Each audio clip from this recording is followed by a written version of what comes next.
Tonight on PhillyCAM Voices, we have two in-studio interviews, one with Phoebe Bachman from the People's Budget, and the second with Margaret Mberczynski, the Executive Director of Philadelphia International Institute Gallery. Good evening, and thank you for tuning in to PhillyCAM Voices. I am your host, Geneva Koroma.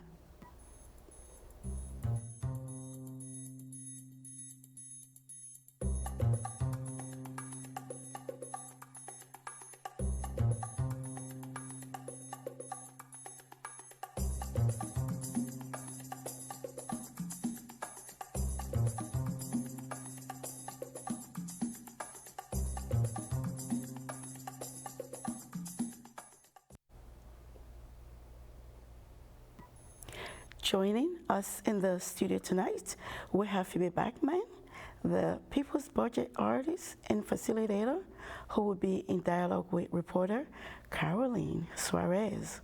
Welcome to the studio, Phoebe and Caroline. Thank you, and thank you, Phoebe, for being with us.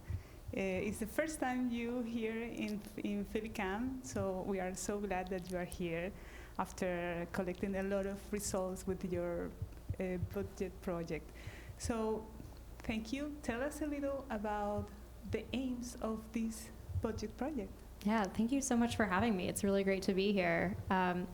So the People's Budget is a project that aims to educate folks about how the city budget works, to provide opportunities for advocacy, and also to imagine what a fully funded city would look like. And so we aim to bring together Philadelphians to truly understand what is the budgeting process. And I know it may sound really boring, but I promise, we make it interesting, and we provide opportunities for them to see themselves in the city budget and to see how they can truly make a difference in their community by engaging in the budget process. Great. Yeah, it looks like a little complex, but definitely I'm sure that you are developing strategies to make it close to all people. So let us start with the results. Maybe which are the main results that you feel that this project have gained? Yeah, so the project's been going on for 4 years now. Mm-hmm. So we've had hundreds of people actually engage with the project by this point, which is really cool to see. We're a city of many, and we know we can't touch everyone, but we've really tried to figure out what are the different avenues that we can engage people in. So, whether that's our social media or whether that's in-person workshops. And so we've been able to see how people's perception of the budget has changed. There's a lot of people who have come to programs and they're like, I know nothing about the city budget. We always ask. We're like, okay, on a scale of 1 to 5, what do you know about the city budget? And many people show up just putting one finger up. And so we ask that as a way to kind of understand, how are people showing up into this space? What kind of work do we need to do to educate? What opportunities do we need to do to provide? And so we've really seen people be much more engaged in the process and also learn about the different ways that they can truly have their voice heard. And then we've been able to, over the years, see how some of our engagement has actually changed the budget itself. And that's been a lot of through our partnership with the city's budget office that we've done in the past. So there's a couple of different ways, that we can, gauge impact. But I think just being able to see how people understand the budget process more clearly has been a really important one. Yeah, great. So definitely it's about education, popular education, training folks that are training in this. How did you come with this idea? I mean, which is behind the inspiration for this project? Because you have been well known for resistance acts in economic, in gender, and racial justice. But how did you came up with this new project? Yeah, so I think a part of my art practice has always been education, because I know that we don't necessarily show up to something fully understanding it. And I think it's really interesting when we can come to places and collectively learn about how something works. And so in terms of the budget, we really began the process in 2020 after, the George Floyd protests, a lot of conversations about defund the police, and people were asking themselves, what do we prioritize in our city budget? We talk about the budget as a moral document. what is our city trying to say about what it believes in? And so we felt like the best way to go about that was to actually learn about what is in the budget currently, and then also what do people see that they need to put in the budget that's not currently being funded. And so we started with these kind of teach-ins, and we did this the first year, but we've also continued that every year so that folks can learn about how the city budget works. And in that process, we do everything from give a brief presentation on the city budget, like our Budget 101, to asking people what do they want to see in the city budget. And then sometimes we get into art activities where people can actually create things. And even in the first year, during our teach-ins, we invited grassroots groups to come and speak about what they wanted to see in the budget. We invited elected officials, department heads. So just anyone who really, was already kind of working on the ground to speak about, what has their experience been, because I think it's really important that we learn from these experts as well. Definitely. So when all the process during the popular education, how much time do you think it takes? I mean, because I'm thinking about PhillyCAM communities and audiences that are really active, and maybe they would like to go to your workshops or be part of this interesting project. So how much time they need to be part of this? Well, I think, in some ways you only need like 10 minutes, right? Okay. At the very basic level, you can go on the city council's website or on the city's website and learn about what's in the budget. There's a budget and brief document that you can read. But if you want to engage a little bit further, you can, attend one of our Budget 101s. We've completed them for the season, but you can come visit us at Love Park, and just have a conversation. And I'm more than happy to walk people through how it works. But the way that we did our Budget 101 sessions this spring is that we picked 5 community locations, so 5 different neighborhoods, and then we worked with various community groups in those areas to identify what was important to them in the city budget. And those were about like an hour and a half. So folks came to those, they learned about how the budget works. I gave them the huge document that is the 5-year plan. It's 700 pages. Just 700. Just 700. And through that, we were able to, just see like what is this neighborhood really need to see in the budget. And it was great because, there's always new questions because I'm still learning about the budget. I can say, it only takes an hour, but in reality, it takes a lifetime because there's so many different city departments that you might not know about, or just ways that the city works that are still foreign. And it's just a process of constantly uncovering these various parts. Yeah, I can imagine. So when you talk about people around, they have some requirements. I'm thinking about, are they children or youth people or adults? What is going on around these participants in your project? Yeah, so we've really tried to make it intergenerational. So some of that is looking at what language we use. I will say with, a lot of the Budget 101s, those are probably people who are 18 and up. We did one at the Village of Arts and Humanities, and we had a lot of youth there, but we also had a lot of seniors. Our one in Nicetown was mainly seniors. South Philly, it was like a ton of millennials. And so, we really just try and make it applicable to every generation and also make it intercultural as well.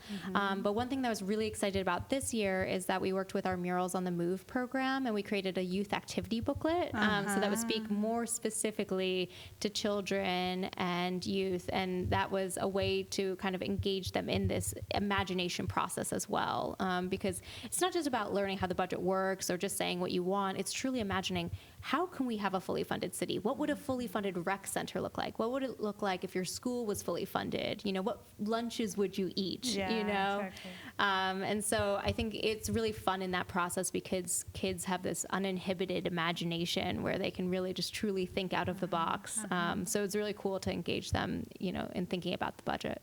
But it's interesting your role as a facilitator, because I can imagine come with different people, different perspectives, different interests. So how do you get that? I mean, how do you work with all this? Which is the strategy, which is your approach? Yeah, well, it's never easy.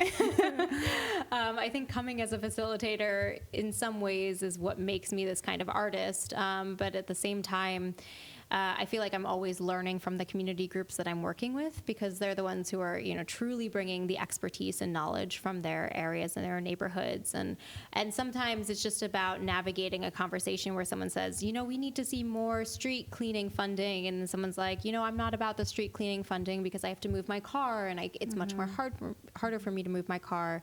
But at the end of the day, we can always find these common threads. We start to talk about, what does education mean? What does it mean to have a safer Philadelphia? What does it mean to have a cleaner Philadelphia? And I think that, those are Mayor Parker's kind of main points, even in her budget. And I will say people find a way to relate to those and what they mean for them. Okay. Maybe we can talk a lot about different sides of these 4 years doing this. I'm pretty sure that you have a lot of lessons learned, but taking advantage that we are talking to our PhillyCAM communities, and I know they are really active. Maybe you have the opportunity to invite them if there's still time to get in. What do you think? Yeah, so this year we divided it into 3 phases. So the first phase was doing all these workshops across the city. Then we did a performance at City Hall, which was really beautiful roundtable performance. And now we're over at Love Park, and we have this retrofitted shipping container at the corner of 16th and Arch. Maybe you've seen it. And we are open Tuesdays, Wednesdays, and Saturdays till June 21st. And so folks are welcome to come in, talk to us about the budget. We have a program this Saturday with one of our artists in residence, Sterling Johnson. And then we will also have a program for the closing day on the 21st, where we'll talk about what was included in the ultimate budget, and give people that opportunity to still talk to us. Great. Last tip. I can imagine how it was to be in the City Hall. A quick idea of your... I mean, it's incredible, right? Like, it's this beautiful building. As an artist, I'm just like, it's sculpturally magnificent. And to bring all of these community activists into the space, because, we called it the People's Budget Roundtable, and that was a way to bring people from across the city to speak about what was important to them in the budget, and not just to give testimony, because we are used to having opportunities for public testimony, but to have a dialogue with one another, to sit around this literally round table where they make budget decisions, and to hold that space as their own. And Councilmember Kendra Brooks said a really beautiful thing, that this is the people's house, know? Exactly. And so people have to know that. Exactly. So she truly invited us in to make it feel like it was our home, it was our place to voice these concerns. And I think that's just a really incredible way to relate to city council and relate to city government at large. Okay. Well, thank you so much for being with us, Phoebe. I think our audience is pretty sure know a little more about this project. Maybe they have seen or hear about it, but now they know that they can go to the Love Park, to your office, and be engaged with this. Thank you so much for having me. It was really great. Thank you.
Every month, Old City District transforms into a vibrant hub for local and international art lovers. Galleries extend their hours with special programs establishing Philadelphia as a key art destination. In this interview, Caroline Suarez speaks with Margaret Mberczynski about her dedication to art literacy and her journey as a Polish immigrant woman. Welcome to the studio, Margaret and Caroline. Thank you, Geneva.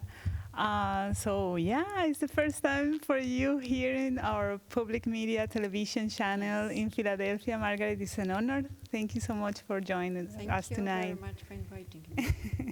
Well, Margaret, you are the executive director of the Philadelphia International Institute Gallery, and you have a lot of years here, but I would like to share with our audiences a little more about you. Where are you from? How did you ended up here? Yeah, a little more about you. Yes, I was born in Poland and graduated with master degree in mechanical engineering. Oh my God. Okay, continue. Technical Institute in Łódź. And after graduating, I opened my design studio. And everything was going very well. I went on vacation to Italy with my husband and 4-year-old daughter. And at the time, martial law was imposed in Poland. It was 1981, and we couldn't return. So we emigrated to Canada and lived in Montreal for 4 years. And I opened a little art studio in my basement and started there because art was always my passion. And then my husband got a job in Philadelphia. And we moved. And because I always was loving art very much, I started thinking about launching the gallery. And find a spot in Old City, Philadelphia, which was really not this old city we know now. Exactly, because I can imagine almost 30 years ago, because if it was in 1994, how you feel that it have changed the neighborhood, the art community field? What have you seen all these years? Yes, it's incredible change, incredible.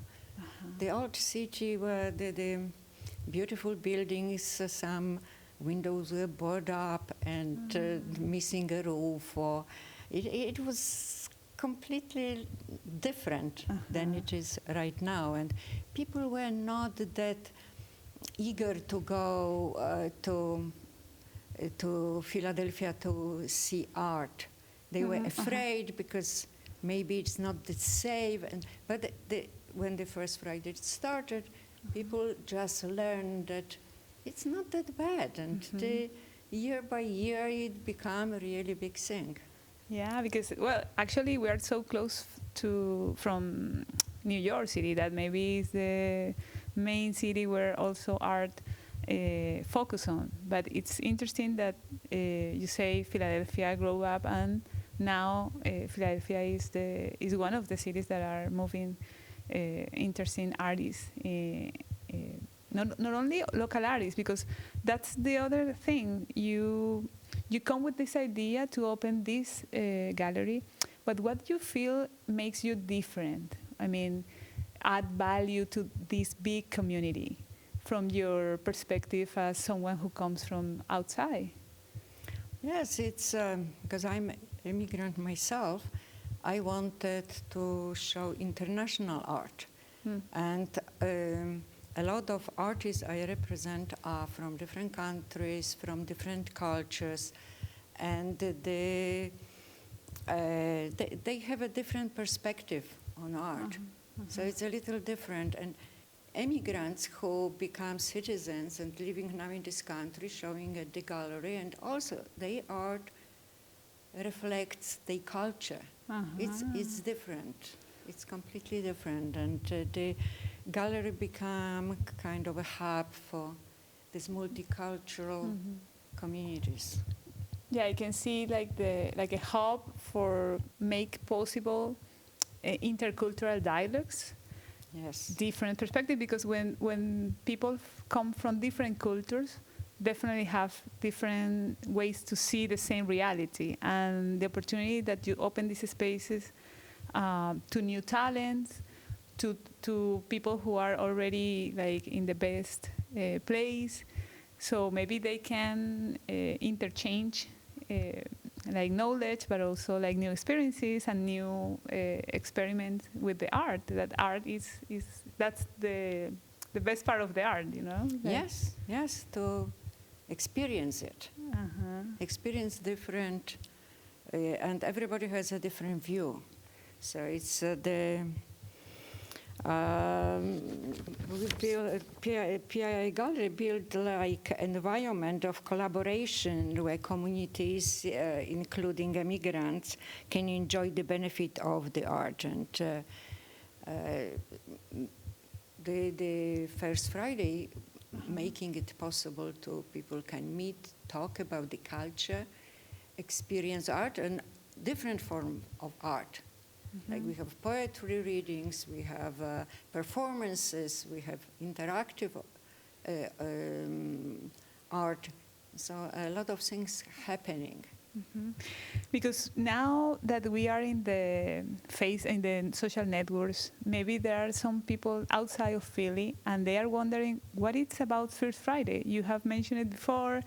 How can you describe First Fridays? What happened when it comes? Yeah, First Fridays started in 1991, so a long time ago. And now it's like 40 galleries participating in it every first Friday of the month. People coming to visit galleries, usually artist is present, and people can talk to the artist, ask about his idea, his inspiration, exchange the ideas, and it's like a one-on-one experience which they cannot have anywhere. And it's the best thing ever happened because they can experience everything for free. There is no tickets. It's just you have to be present to be part of the making art, because on many occasions we have artists making art on a spot, so people can experience it. So it's like a learning space when they can ask questions to the artists, or artists also can receive the feedback from their art community, seeing their artworks. So in this sense, what do you think is because when we are talking about this, we are talking about definitely about art literacy. So how can you describe what it's, maybe some people never hear about it before, about this concept? How can you define it, or how can you describe what is art literacy and why it's important? Yes, I think that people become more interested in art when they exposed to the art. And some people never really have one-on-one experience with art. And because he is so free to come, and the doors are always open, it's very inviting environment, people can learn a lot and get involved in the arts, all form of arts. We have few times in poetry reading where the audience was encouraged to participate. And actually a lot of young people, they were students, they were very eager to take part of it. It was just on the spot. No one was like shy. Yes, I want to do it. And I want to try. Yes. Yeah, that's interesting, because it's the only way that you can be in touch with, be close to. Sometimes people think that art is like something that it's out or it's too far. But through these activities, you say it's free, you are more than welcome. It doesn't matter where you're from or your field. So it's interesting. So now, actually, we are there's a First Friday coming this Friday. So yes, the first Friday is coming, and it will be on the 7th. All the galleries, 40 of them will be open, and the PI galleries on Race Street, 242 Race, and it will be Kacper Abolik, his big show, so everybody is invited. Great. So let's talk a little more about this artist. Where is he from? Why did you invited him?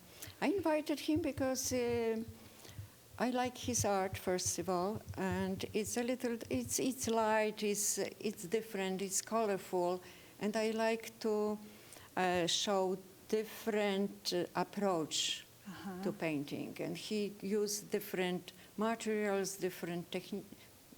His technique is a little different, and he looked interesting to me. And his parents are both Polish, but he was born in the United States. Okay, so great. It's like a little bit of both cultures. Yeah, great. Well, so we are expecting that our audience can come and share with us in P Gallery, that it's in Old City.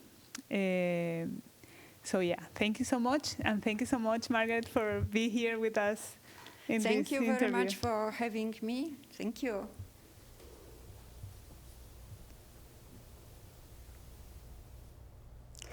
Thank you for tuning into this episode. You can also watch our show on YouTube and Roku, and follow us on Facebook and Instagram. We'll see you next time.